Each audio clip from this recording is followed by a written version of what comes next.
Nous sommes dans le site docteurangélique.free.fr dans une série de leçons de philosophie réaliste à l'école du Père Marie-Dominique Philippe et en vue de la lecture de saint Thomas d'Aquin.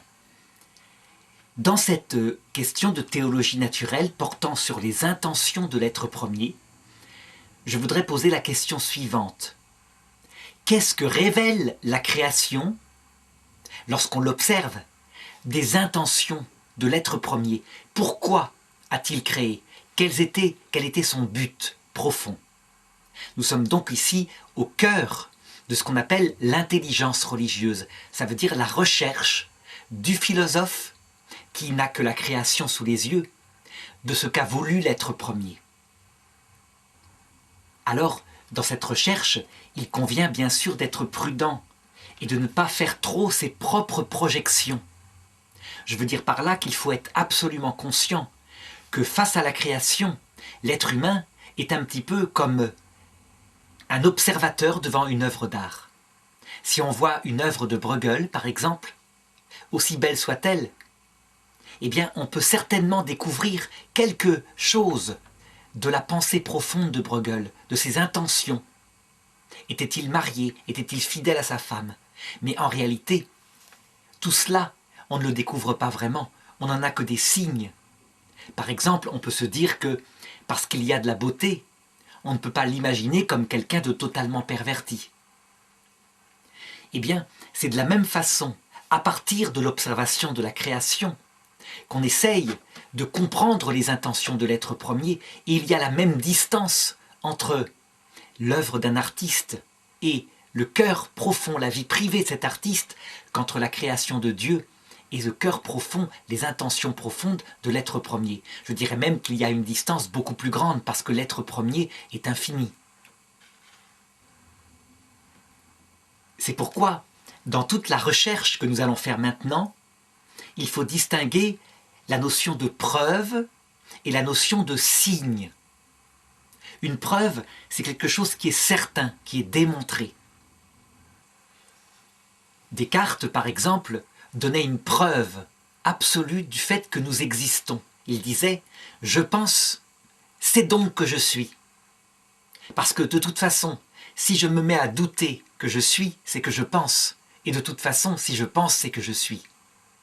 C'était une véritable preuve qui fonctionnait.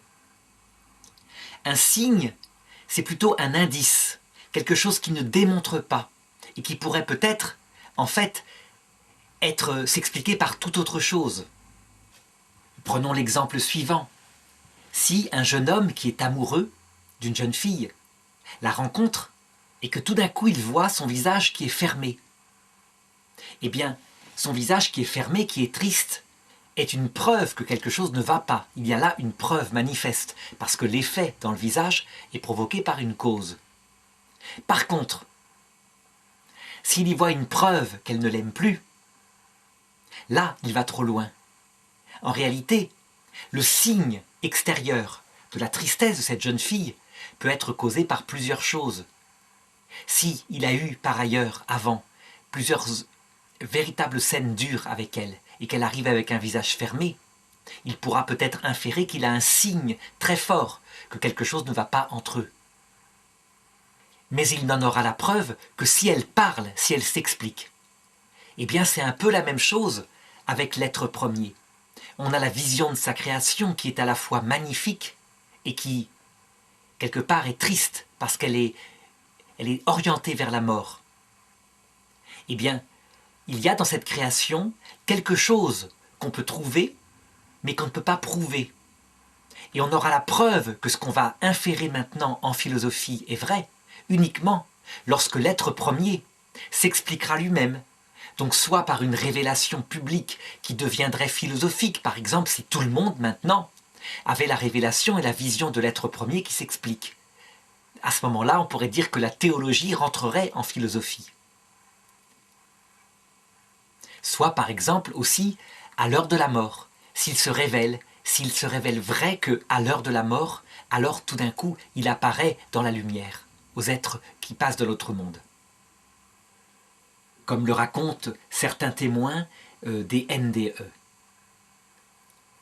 Donc il faut bien se rappeler que tout ce que je vais dire maintenant est de l'ordre du signe, pas de l'ordre de la preuve, ce qui donne un statut fragile à cette recherche. Alors, qu'est-ce que révèle l'observation de la création par rapport aux intentions du Créateur? Je dirais qu'en reprenant ce que nous avions vu un peu plus haut dans des leçons sur la science théologique, la science qui regarde la création, on peut relever 3 points très essentiels qui manifestent sans doute quelque chose du Créateur. C'est des points positifs que je voudrais soulever. Le premier, c'est la multiplicité des êtres, la variété des espèces vivantes, la variété des minéraux, la variété des molécules, la variété des microbes, la variété gigantesque des êtres humains, des mentalités, des formes de visage. Eh bien, cela est un signe de la profusion, de la vitalité de l'être premier lorsqu'il crée. Et donc, certainement que ses intentions sont bonnes.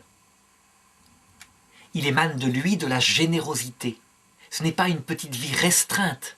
Par exemple, la vie n'est apparue, telle qu'on la voit actuellement, que sur Terre.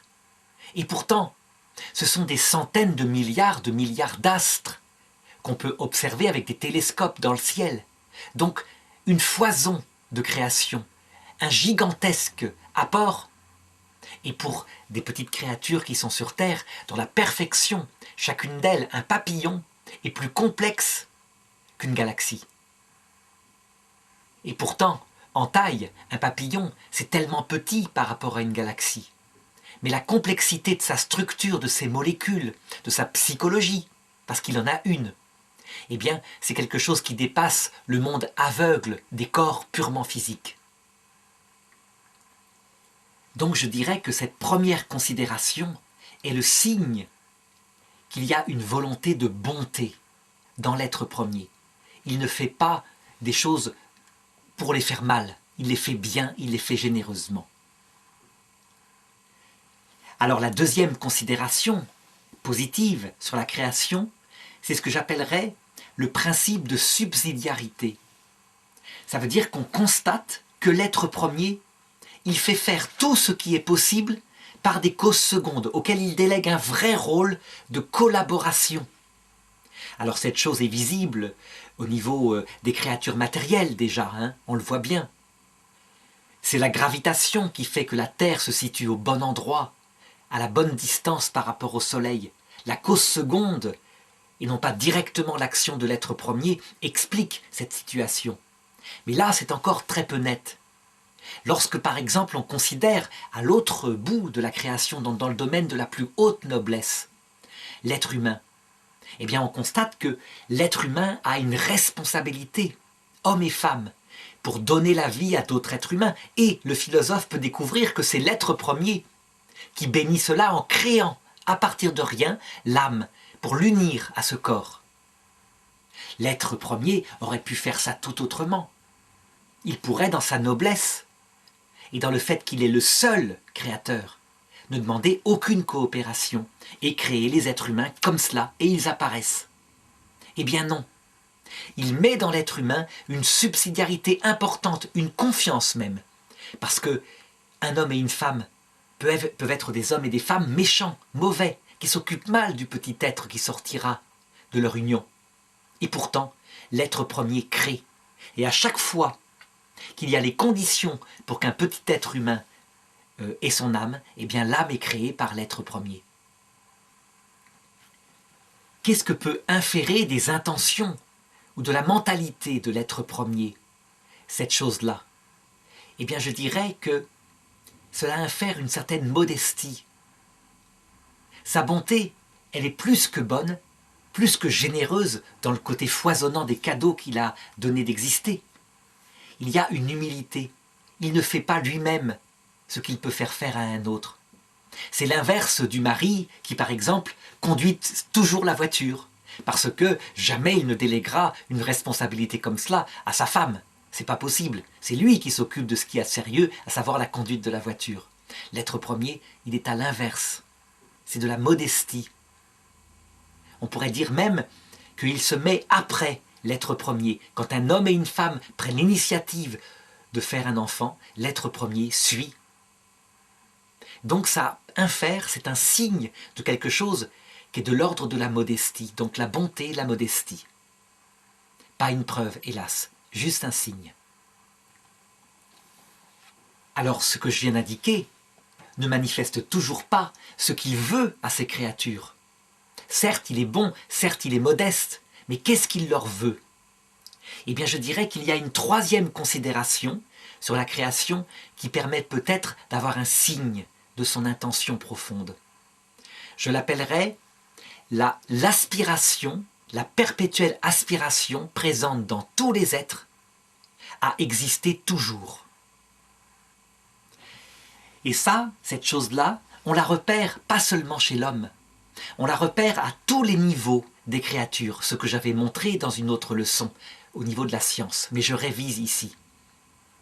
Donc au niveau de la matière non vivante, on voit bien que structurée en perfection, cette matière, elle aspire à durer toujours. Elle ne rejoint jamais le néant. Elle est là. Tout ce qui a été créé au départ dans le Big Bang, tout est présent. Rien n'est retourné au néant. C'est un fait qu'on constate. Deuxièmement, au niveau des espèces vivantes, qu'elles soient végétales ou qu'elles soient animales, leur reproduction manifeste une tendance de l'espèce à vouloir subsister toujours. Un arbre, il tend à se reproduire. Son individu compte moins que le fait qu'il ait une descendance. Il ne le fait pas consciemment. Pour ce qui est des animaux supérieurs, on repère non seulement cette tendance à vouloir se prolonger dans l'espèce à travers les petits, au point que les animaux supérieurs sont prêts à donner leur vie pour la survie de leurs petits dans certains cas, pas toujours. Quelquefois, ils préféreront la survie individuelle. Mais ce qu'on constate aussi chez les animaux supérieurs, c'est qu'il y a véritablement une tendance à survivre individuellement. Ça veut dire qu'ils fuient la mort, ils fuient le danger. La gazelle qui est poursuivie par un lion, eh bien, elle fuit de toutes les forces possibles pour sauver sa propre vie individuelle. Et son intention, là, n'est pas la survie de l'espèce. Son intention, c'est une survie individuelle. Donc il y a quelque chose qui est inscrit dans cette créature et qui est une aspiration à ne jamais mourir. Lorsqu'on considère l'être humain, c'est encore plus net. Donc on retrouve évidemment tout ce que j'ai dit précédemment, survivre dans ses petits, survivre individuellement. Mais je dirais que l'aspiration de l'homme, elle ne peut en aucun cas être résumée à l'aspiration à ne jamais mourir, à l'aspiration à l'immortalité.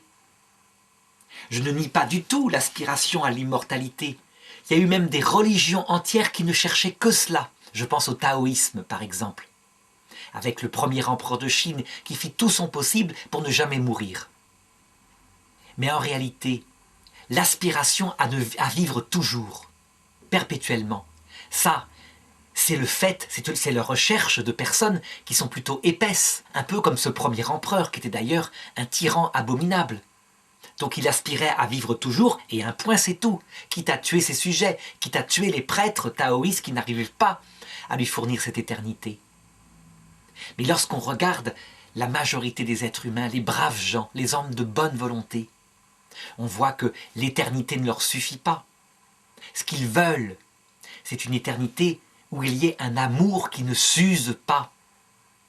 La plus grande douleur que vivent en particulier les femmes, les jeunes femmes, et c'est aussi fort sensible, c'est à l'usure que donne le quotidien par rapport à un amour que jeunes filles, elles espèrent éternel. Alors on me dira, je développe ici quelque chose qui est romantique, c'est Blanche-Neige et les 7 nains. C'est dans le cœur humain. Je dirais que lorsqu'une femme a perdu ce côté virginal de la jeune fille, qu'elle ne croit plus en rien, qu'elle se met à devenir centrée sur l'argent, sur l'efficacité, etc., elle perd une qualité qui fait la nature humaine. L'aspiration à l'amour qui ne s'éteint jamais, qui ne s'use jamais, elle fait partie de l'être humain. Mais ce n'est pas tout. Il y a l'aspiration aussi à connaître la vérité tout entière. la vérité la plus profonde étant celle de notre présence sur Terre. Donc ce que je suis en train de faire maintenant en philosophie, c'est un sujet qui est ultime, qui passionne bien plus que de connaître le fonctionnement génétique d'une abeille, évidemment. Même si certains savants mettent toute leur vie à connaître le fonctionnement génétique d'une abeille, parce qu'ils s'émerveillent de petites choses comme ça qui sont immenses de toute façon. Seulement, on voit bien que la recherche ultime, celle justement qu'on appelle la sagesse, c'est plutôt le sens de cette vie profond, donc la connaissance de la vérité ultime. Et ce n'est pas tout. Il y a une recherche de justice absolue. On ne peut pas se contenter de ce qu'on voit, à savoir ces hommes bons, ces hommes de bonne volonté, qui sont frappés tout d'un coup par le malheur, par la mort. Ils ne s'y attendaient pas, ils n'avaient rien fait pour le mériter. Et de toute façon, cette mort, elle vient frapper tout le monde. On pleure de la mort des jeunes, parce que c'est injuste. On ne pleure pas de la mort des vieux, mais en fait, on devrait savoir qu'un vieux, c'est un ancien jeune. En voyant une vieille femme, on devrait deviner qu'elle a été une magnifique jeune fille, dont on serait peut-être tombé amoureux. Et que, en fait, la mort lente, elle vient. Eh bien, il y a une aspiration à la justice, à l'explication de tout cela. On veut savoir ce qu'il en est, et on voudrait que ces injustices qui frappent sans arrêt le destin humain soient corrigées. Et puis je pourrais continuer à décliner les choses, aspiration à la puissance infinie. Les enfants, ils aimeraient voler comme les oiseaux, ils aimeraient pouvoir nager comme les dauphins. Le ski, c'est quelque chose qui est merveilleux pour eux parce qu'ils atteignent à une puissance de leur corps. Mais s'ils pouvaient l'avoir en acte sans pouvoir se blesser, ça serait évidemment merveilleux et tout le monde en rêve. Donc on peut multiplier les rêves des hommes. Et on voit cette aspiration qui est plus que vivre toujours.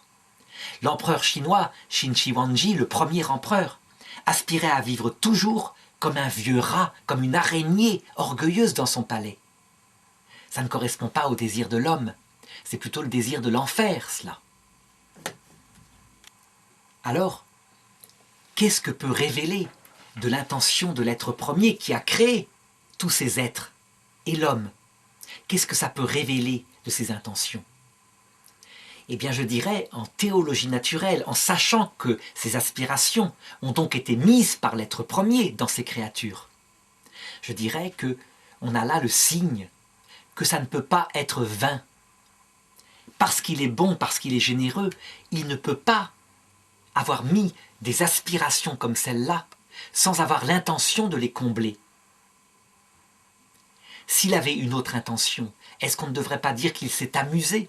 Et ça, c'est contradictoire, je l'ai dit, dans la leçon précédente, avec ce qu'il est. Il ne peut pas créer pour s'amuser, pour s'occuper cruellement, comme un chat avec une souris. Donc, on a là sans doute le signe de quelque chose d'ultime. Et je dirais que c'est peut-être à quelqu'un qui est philosophe sans le savoir, quelqu'un que l'Église catholique a qualifié de docteur de l'Église, qu'on doit la plus merveilleuse description de cette aspiration du cœur de l'homme. Je parle de Sainte Thérèse de l'Enfant Jésus dans une petite chanson qu'elle a rédigée une fois pour une récréation par rapport à Jésus, où elle explique ceci. Moi, je cherchais l'amour infini, je cherchais l'amour qui ne s'use jamais. Je me suis demandé si je pourrais le trouver dans un homme. Et je me suis aperçu qu'aucun homme sur terre ne pourrait combler cette aspiration. Je n'ai trouvé la réponse aux désirs de mon cœur qui sont si grands que dans toi, Jésus, Dieu vivant, éternel. Et elle décline les choses. Donc elle indique comment l'aspiration en creux de son cœur est faite pour l'être premier, le Créateur, dont elle croit, elle, comme catholique, qu'il s'est fait homme en Jésus et qu'il est venu expliquer aux hommes pourquoi ils étaient sur terre. Évidemment, c'est une chose qui, pour le philosophe, est étrangère. Mais il peut regarder ce que dit cette jeune fille, parce que ça révèle profondément le cœur de l'homme. Ce petit poème révèle ces choses-là.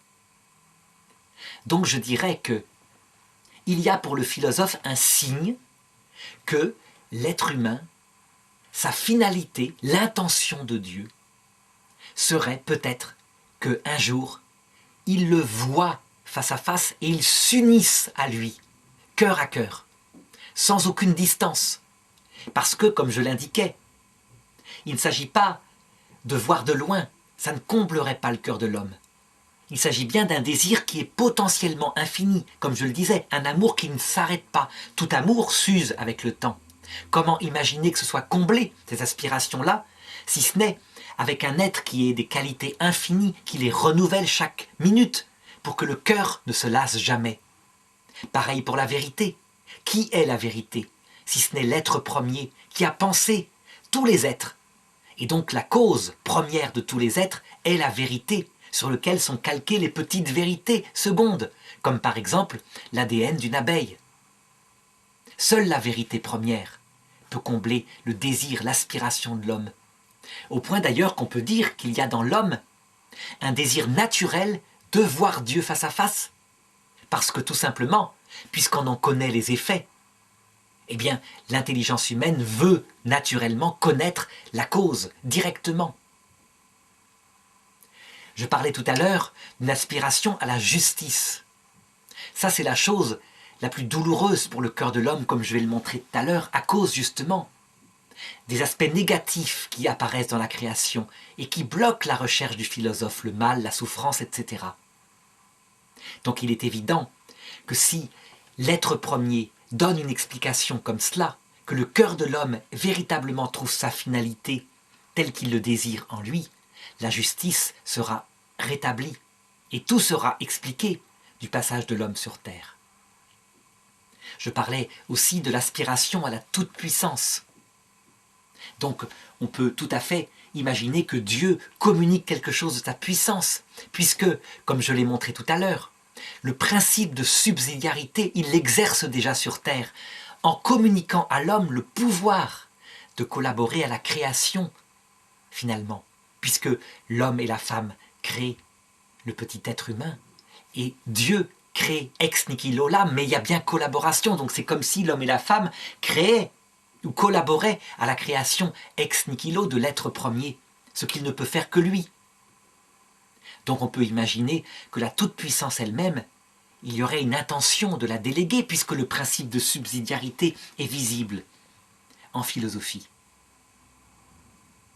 Alors, j'insiste pour dire que tout ce que j'ai dit maintenant, je n'ai pas de preuve en philosophie que c'est vrai. Je n'en ai que le signe. Et pour prouver que ce n'est qu'un signe, eh bien, je voudrais rappeler quelqu'un qui est l'objection fatale à Sainte Thérèse de l'Enfant Jésus, quelqu'un qui a vécu en même temps qu'elle d'ailleurs, au XIXe siècle, à la fin du XIXe siècle. C'est le philosophe allemand Feuerbach. Feuerbach, ça veut dire en allemand fleuve de feu. Il a écrit un livre principal, L'essence du christianisme. Et dans ce livre, il reprend tout ce que j'ai dit tout à l'heure sur le poème de Sainte Thérèse de l'Enfant Jésus, mais avec une analyse tout à fait différente. Il dit, regardons, qu'est-ce qui est l'espérance des chrétiens? Voir un jour face à face un être infiniment amour, infiniment vrai, tout-puissant, qui réponde à toutes leurs questions de justice, qui est la beauté en acte, la bonté, la vérité, etc. Or, dit-il, cela correspond exactement au désir romantique de l'être humain lorsqu'il est angoissé et lorsqu'il est dans son destin tragique, lié à son quotidien. Et il en conclut ceci. Cela veut donc dire, puisque Dieu n'existe pas, que la religion chrétienne n'est rien d'autre que la projection psychanalytique, quasiment, de ces désirs inconscients de l'homme. Donc il s'invente une religion qui correspond à son cœur, et c'est pour ça qu'elle a tant de succès. Et du coup, ça guérit cette angoisse d'ordre mystique qu'il a en lui, et qui est en fait, pour Feuerbach, un fruit d'une évolution ratée.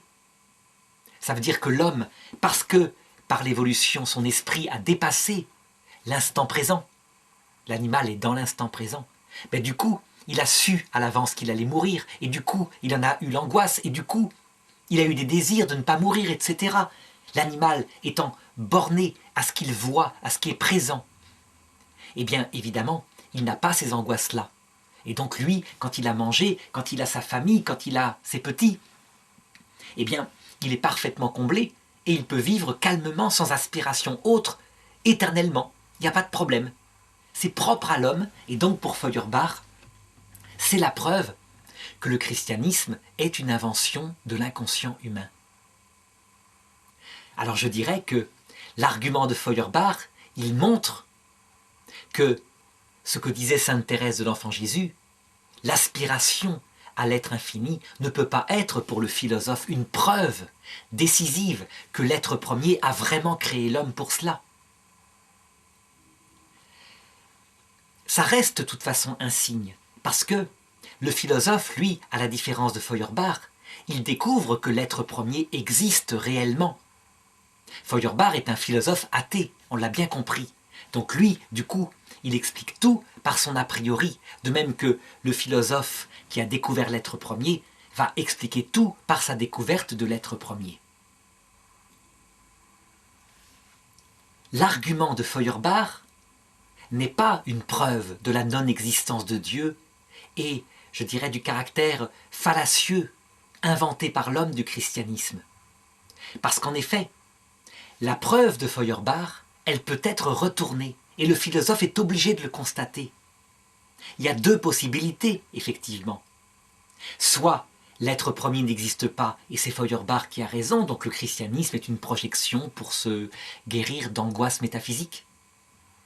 Soit le Créateur existe, ce que peut découvrir le philosophe, et à ce moment-là, les aspirations du cœur de l'homme sont sans doute le signe qu'elles seront véritablement comblées par l'être premier. Donc, que conclure de ce signe? Eh bien, je dirais que le philosophe a l'espoir, pas la preuve, mais l'espoir que l'être premier ait créé ces petites créatures en vue de les combler de ce qu'elles portent en elles, à savoir, pour le monde physique, une éternité physique dans l'autre monde, un monde qui est physique. Pour la vie végétale qui aspire à survivre selon son espèce, dans l'inconscience, elle n'a pas de conscience. Eh bien peut-être que c'est le signe que les arbres, les plantes, subsistent dans un autre monde, que leur espèce ne meurt pas, et que donc l'autre monde est peuplé de myriades d'essences d'arbres qui ont existé sur Terre depuis que la Terre existe. Pour ce qui est des animaux inférieurs, même chose que pour les plantes, au moins selon leurs espèces. Parce que peut-être qu'effectivement une fourmi n'a pas d'aspiration individuelle à sa survie. Quoique, lorsqu'elle est en danger, elle fuit individuellement. Par contre, pour les animaux supérieurs, qui ont une petite personnalité sensible, véritable, avec un comportement social dans certains cas, il n'y a pas seulement une aspiration à survivre selon leurs espèces, mais il y a, comme je l'ai indiqué, une vraie aspiration à survivre individuellement. Donc on en a peut-être le signe que les animaux, supérieurs en tout cas, survivent individuellement. Parce que si l'être premier a mis en eux cette aspiration, est-ce que ce n'est pas le signe qu'il la comblera puisqu'il est bon, puisqu'il est vrai, puisque ce qu'il fait est cohérent avec son intelligence? On n'en a pas la preuve comme je l'indiquais. Et enfin pour l'homme, qui n'aspire pas seulement à l'immortalité, mais il y a des hommes qui n'aspirent qu'à l'immortalité. Je parlais de l'empereur Shinshi Wanji. Certainement, il y a des hommes qui n'ont rien à faire de l'aspiration à l'amour infini, à la justice, à la vérité, etc. Mais pour la plupart des hommes, l'aspiration, non pas à l'éternité, à la rigueur, ils préféreraient mourir et se suicider dans une éternité qui n'aurait pas d'amour, qui n'aurait pas de vérité. On peut même dire que certaines personnes qui se suicident sont la preuve que leur cœur ne se contente pas de vivre sur terre avec de la consommation, du bien-être matériel. Elles veulent plus qu'une vie qui dure. Elles veulent des choses profondes et elles ne le trouvent pas, donc elles mettent fin à leur vie. C'est le signe de cette aspiration profonde. Et bien tout cela est peut-être le signe que l'être premier, sa gloire, qui ne lui apporte rien parce qu'il est parfait en lui-même, c'est de communiquer un jour à l'être humain la vision de son essence face à face, dans la possession réciproque, dans l'amour de son être. Ce que disait la petite Thérèse de l'Enfant Jésus, que les chrétiens ont nommé docteur de l'Église. Ça va très très loin. Le philosophe n'a pas la preuve que Sainte Thérèse de l'Enfant Jésus a raison. Il ne peut pas aller jusque-là. Ça dépasse la possibilité de sa raison. Mais il en a le signe. Et donc, ultimement, sa philosophie le porte effectivement à comprendre ce que ça peut être que cette révélation chrétienne en particulier, mais aussi musulmane, qui annonce aussi la vision de l'être premier, mais dans une relation de serviteur, humble, plus petit que Dieu, alors que le christianisme l'annonce dans une relation d'ami intime avec Dieu, rendu égal en droit par Dieu à Dieu. Ça veut dire que Dieu fait de sa petite créature dans le christianisme comme, entre guillemets, son épouse, à qui il obéit parce que cette épouse lui obéit entièrement dans l'amour réciproque. Laquelle des deux religions a raison? Le philosophe ne peut pas trancher. Mais il peut constater que les deux se terminent ultimement par cette promesse de la vision directement de l'essence de l'être premier. Alors, ce que j'ai dit jusqu'ici paraît très beau, très logique, mais je voudrais maintenant un petit peu casser l'ambiance. Parce qu'il me faut parler maintenant de ce qui est négatif dans la création, de ce qui vient brouiller cette belle description que je viens de faire en philosophie, qui ne vient pas s'y opposer complètement, mais qui en tout cas vient mettre un trouble, parce que ce que je vais décrire maintenant, là pour le coup, je pense que le philosophe vraiment est démuni. Je veux parler ici de tout ce qui vient contredire l'aspiration à l'éternité. Tout ce qui vient contredire le principe de subsidiarité. Tout ce qui vient contredire la multiplicité magnifique des êtres. À savoir le fait que tout ce qu'on constate sur Terre, sans exception, est en train de marcher vers sa corruption. Et je pourrais reprendre la description en disant ça concerne la matière qui en fait est en train de se corrompre. Elle se corrompt dans son essence même. Radioactivement, elle perd de l'énergie. Par lente période, infinitésimale, on ne s'en rend pas compte à notre temps humain. Mais c'est un fait. Dans 1000 milliards de milliards d'années, si rien ne se passe, du monde, il ne reste plus qu'un univers mort, dispersé, vaporisé. Une énergie basse dont rien n'est retourné au néant, mais tout est mort, tout est froid. À quelques milliardièmes de degrés au-dessus du zéro absolu, là où est le néant. Pour ce qui est de la vie, de leur aspiration à durer toujours, c'est vain. Toutes les espèces disparaissent. Alors en réalité, les évolutionnistes montrent qu'une espèce, c'est juste un devenir, quelque chose en chemin, il n'y a pas véritablement d'espèce. L'espèce, elle change de forme sur les millions d'années, sans arrêt. C'est un lent devenir. N'empêche que, telle forme particulière, en haut d'une branche, qui a donné par exemple, je ne sais pas, on peut parler du gorille. Eh bien, cette forme-là, cette espèce, en haut de sa branche, elle disparaît, réellement. Certes, elle subsiste dans le fait qu'il existe toujours des mammifères qui eux-mêmes continuent d'évoluer, d'accord, mais les espèces disparaissent et donc l'aspiration du gorille qui voulait que son espèce survive, un jour, elle sera amenée à être vaincue. C'est la même chose pour l'homme. Je parlais de l'homme et de son aspiration individuelle à ne pas mourir, mais aussi de son aspiration à l'amour qui dure toujours, qui ne s'use pas, à la vérité, etc. Eh bien, tout se termine par la mort. Et les jeunes filles, les jeunes garçons de maintenant, dans leur jeunesse, deviennent des vieillards et puis des squelettes. Il y a quelque chose véritablement qui est devant le philosophe. C'est tout le problème de la destruction, que je pourrais résumer en 7 chapitres. Le premier étant que, quoi qu'on fasse, tôt ou tard, on est vaincu, comme par un cheval blanc que raconte l'Apocalypse. Le deuxième, c'est que, quoi qu'on fasse, on a quelque part de la famine en nous. famine matérielle, là où les gens n'ont pas à manger, famine spirituelle, pour ceux qui sont là et qui ont à manger.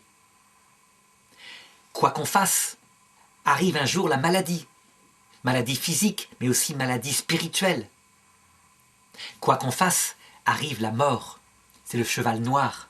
Et elle vient mettre un terme à tout, aussi bien aux civilisations qu'aux individus, aux familles, etc.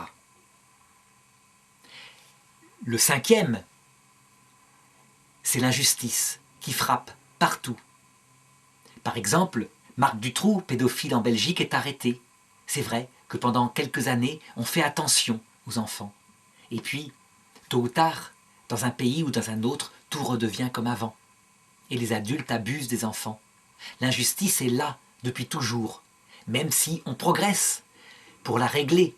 Parce que les pédophiles tueurs de dans le temps, c'était les ogres, et personne ne les condamnait jamais. Il y a, comme sixième signe que raconte l'Apocalypse de Saint Jean, il y a le fait que, finalement, la terre est comme un rouleau sur lequel tout est posé, et au bout du rouleau qui roule comme un tapis roulant dans une caisse enregistreuse, tout tombe dans le vide, dans le néant. Et enfin, dernière chose, le silence de Dieu, qui est là et qui ne s'explique pas. Donc je dirais que confronté à tout cela, qui faisait dire à un personnage de la Bible, vanité des vanités, tout est vanité. Le sage, comme l'homme qui ne passe son temps que dans l'alcool, tous finissent au même lieu, le tombeau. Eh bien, tout cela, cette considération-là, elle vient troubler le philosophe. Et il est obligé de se demander, mais pourquoi cela? Pourquoi cette contradiction? Quelle est l'intention de l'être premier qui a créé et qui a mis cette mortalité dans les choses? Alors certains trouvent des arguments en disant « parce que la terre est trop petite, il faut bien que les choses passent ». Mais ce n'est pas un argument, parce que l'être premier est tout-puissant. Et donc, il est capable de créer des êtres aussi nombreux, aussi diversifiés, et qui soient capables de vivre dans les immenses galaxies, indépendamment de la température. Quand on pense que notre propre galaxie contient plus d'étoiles qu'il n'y a jamais eu d'être humain sur Terre. Donc, ce n'est pas cela. Il y a forcément une volonté directe de l'être premier qui a situé la vie sur cette petite planète et qui l'a rendue mortelle, puisqu'il l'a créée comme cela, fragile. Quelle est son intention? Eh bien là, on est obligé de dire que pour le coup, on n'a aucune espèce de début de réponse en philosophie. Il n'y a pas de signe, comme tout à l'heure.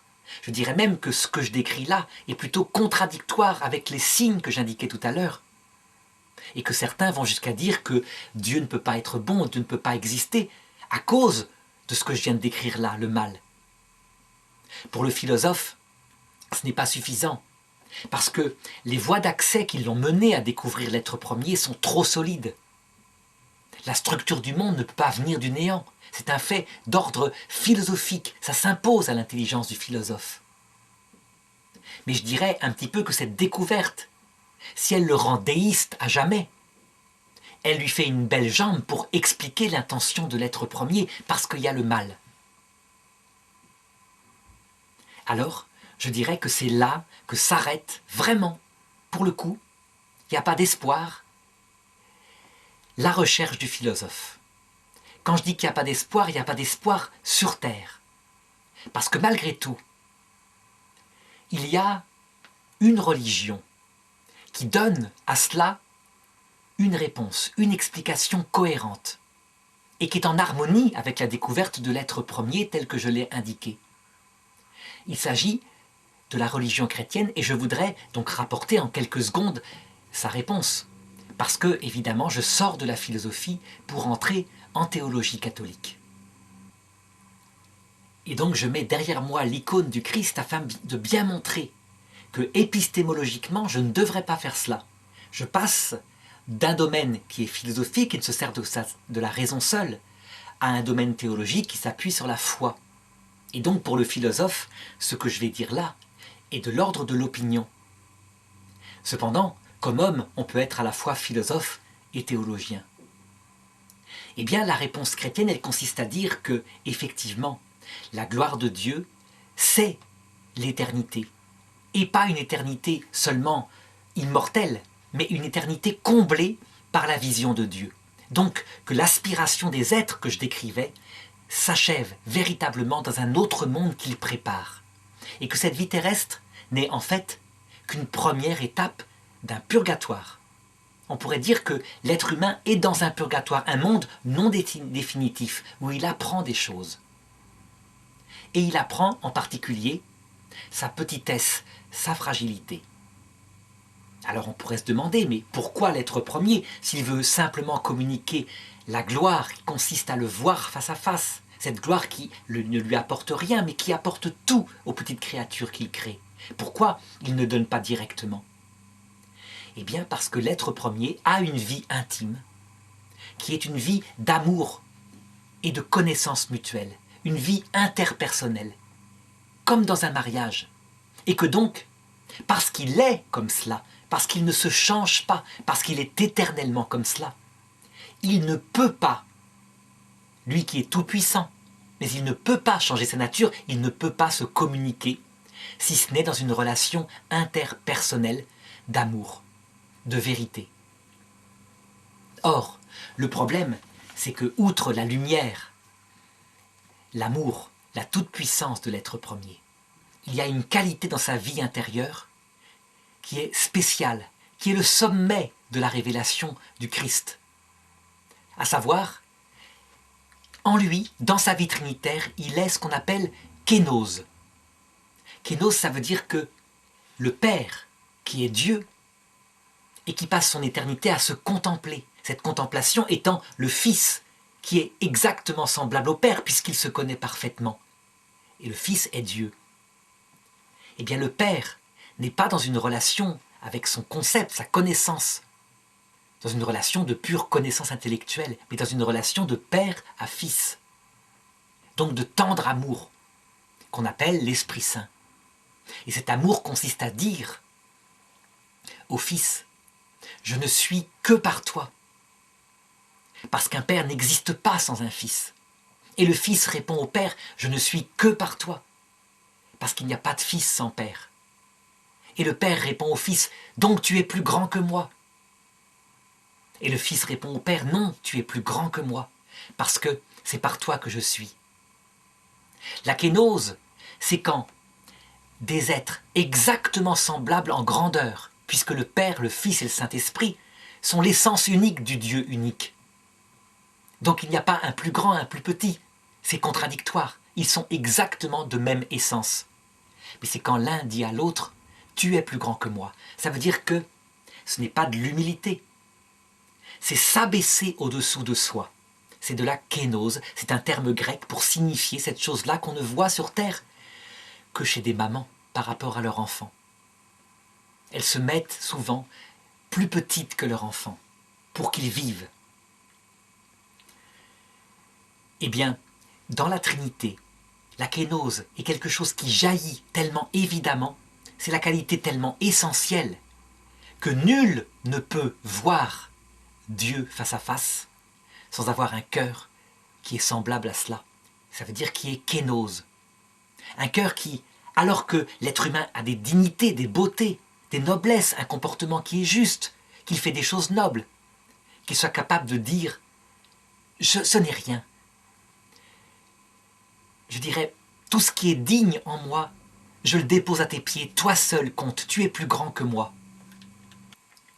Alors, du coup, parce que cette condition de petitesse du cœur, je dirais d'un cœur plus que petit, un cœur brisé, un cœur qui renonce à soi-même, est absolument nécessaire au point que nul ne pourrait supporter la vision de Dieu, eh bien Dieu prépare le cœur de l'homme.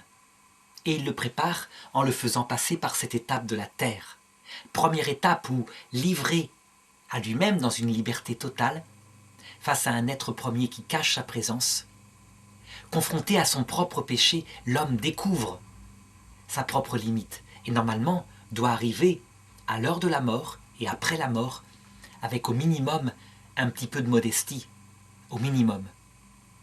La révélation chrétienne ira plus loin en disant que il y a d'autres étapes et qu'au bout du compte, en réalité, tous les hommes qui enfin peuvent voir face à face l'être premier, ce qui est l'aspiration présente, mise dans le cœur de l'homme, tous, non seulement ils l'aiment en le connaissant, mais en plus, leur cœur est tout humble. Ils ont en fait appris de ce qu'ils ont vécu, de ce qu'ils ont souffert, de ce qu'ils ont été pardonnés parce qu'ils ont tous commis le mal. Ils ont appris à devenir comme il fallait pour pouvoir supporter la vision de cet être infiniment humble qui est le Tout-Puissant et qui a créé le monde. Alors voilà, je n'insiste pas sur cette parenthèse théologique qui est le sommet de la révélation chrétienne, mais j'invite ceux qui sont intéressés à comprendre cette chose qui dépasse la philosophie à se pencher sur un site qui s'appelle eschatologie.free.fr et où toute cette révélation chrétienne est déclinée avec des vidéos du même genre que celle-là.